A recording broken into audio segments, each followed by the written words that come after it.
Good morning, viewers. How is the Josh? How is the Josh? What about today? Today is Friday. ఈరోజు ఆ శ్రీ మహాలక్ష్మికి దండం పెట్టుకొని అందరూ దేని ప్రారంభించండి. అందరూ బాగుండాలి, అందులో నేను ఉండాలని కాన్సెప్ట్తో మన శేషు ఛానల్ ట్రావెల్ అవుతుంది కాబట్టి today's topic is obstacles. Face the obstacles. ఎన్ని అడ్డంకులు వచ్చినా కూడా ఈరోజు సక్సెస్ మంత్రం ఏంటంటే కష్టాలను ఎదుర్కోవాలి, అబ్స్టాకిల్స్ నీకంటే ఆటంకాలను ఎదుర్కోవాలి, అప్పుడే మన సక్సెస్ వరిస్తుంది.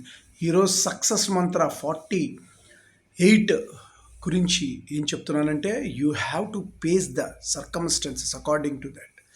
సో ఎన్ని కష్టాలు వచ్చినా, ఎన్ని ఆటంకాలు ఎదురైనా నీ యొక్క మొక్కబోని ఆత్మవిశ్వాసంతో ముందుకెళ్ళాలి. That is success Mantra. Obstacles అనేది కామన్, అవి ఎలాంటి కష్టాలైనా సరే ఎదుర్కోగలను అని నువ్వు ఫీడ్బ్యాక్ ఇచ్చుకోవాలి, మైండ్కి ఒక ట్యూన్ ఇచ్చుకోవాలి. ఎలాంటి కష్టాలైనా సరే ఎంటర్ అయిన ముందర సో దాన్ని ఫేస్ చేయాలి, అప్పుడే మీకు సక్సెస్ అనేది వరిస్తుంది.